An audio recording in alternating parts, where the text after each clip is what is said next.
dilatar belakangi dengan adanya kemajuan ilmu pengetahuan dan teknologi yang sangat memberikan dampak bagi kehidupan manusia. Salah satunya yaitu adanya internet. Dalam internet ini juga membantu kehidupan manusia dalam kehidupan manusia sehari-hari, baik itu dalam pekerjaan, pendidikan maupun sebagai sarana hiburan. Dan salah satunya adalah permainan video game atau yang dikenal dengan istilah game online. Game online ini adalah permainan yang dimainkan dengan menggunakan jaringan internet. Untuk menunjang permainan game online ini diperlukan salah satu alat pembayaran. Selain daripada kuota data internet, juga harus ada voucher game online. Voucher game online adalah alat pembayaran dalam game yang berfungsi untuk membeli item-item istimewa seperti skin hero, skin jubah, dan juga senjata yang ada di dalam game. Dengan apabila para pemain game atau gamers membeli item-item tersebut, maka persentase kemenangannya itu akan lebih mudah. Yang terjadi permasalahannya adalah bahwa dalam pasal 1320 Kitab Undang-Undang Hukum Perdata dijelaskan mengenai syarat sah perjanjian. Ada sepakat, kemudian cakap, yang ketiga suatu hal tertentu, dan yang keempat kausa yang halal. Nah, pelaksanaan jual beli voucher game online yang terjadi di Desa Cineam, Kecamatan Cineam, Kabupaten Tasikmalaya ini terjadi antara Saudara Sofian selaku penjual voucher game online dengan anak-anak di bawah umur, diantaranya Al-Aufa berusia 10 tahun, kemudian Adam berusia 15 tahun, dan Dimas berusia 12 tahun. Maka secara yuridis, pelaksanaan jual beli voucher game online yang terjadi di Desa Cineam, Kecamatan Cineam, Kabupaten Tasikmalaya tidak sesuai dengan ketentuan yang tercantum dalam pasal 1320 Kitab Undang-Undang Hukum Perdata mengenai kecakapan berbuat. Jadi kecakapan berbuat ini yang bisa membatalkan terjadinya jual beli voucher gitu ya. Iya. Salah satunya karena memang anaknya di bawah umur. Vouchernya biasanya harganya berapa?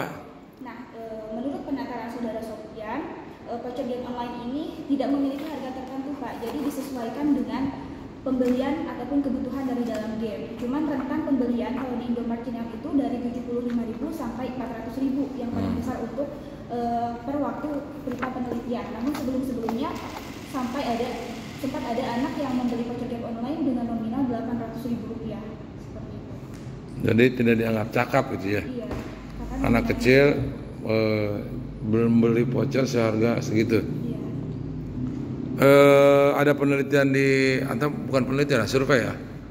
Itu biasanya berapa per bulan atau per minggu dalam rentan penelitian? Kalau per harinya itu, Pak, kurang lebih ada 2-3 orang yang anak-anak yang membeli voucher game online. Variasinya dari harga yang paling murah itu 75.000 gitu ya. Dari harga 75.000 sampai 400.000. Lalu hasil penelitiannya gimana hasil penelitiannya? Hasil penelitiannya bahwa pelaksanaan jual beli voucher game online itu menurut Saudara Sofian sudah berlangsung sejak pertama kali dia dipindah tugaskan ke Cineam, kurang lebih 6 tahun yang lalu. Seperti itu. Kemudian pembeliannya itu 2-3 orang anak per hari, dan ketika disinggung mengenai ketentuan yang tercantum dalam pasal 1320 Kitab Undang-Undang Hukum Perdata, Saudara Sofian menyatakan bahwa dirinya memang tidak mengetahui mengenai ketentuan tentang kecakapan berbuat ataupun batasan usia anak yang diperbolehkan untuk melakukan jual beli, khususnya voucher game online. Selain itu, dari pihak perusahaan juga tidak adanya himbauan baik secara lisan ataupun tulisan mengenai praktik jual beli voucher game online ini atau pelayanan yang diberikan kepada anak-anak di bawah umur. Kesimpulannya Pak? Jadi kesimpulannya jual beli boleh itu ya, Pak, bahwa pada pelaksanaan jual beli voucher game online yang dilakukan oleh anak di bawah umur masih banyak ditemukan di Desa Cineam, Kecamatan Cineam, Kabupaten Tasikmalaya.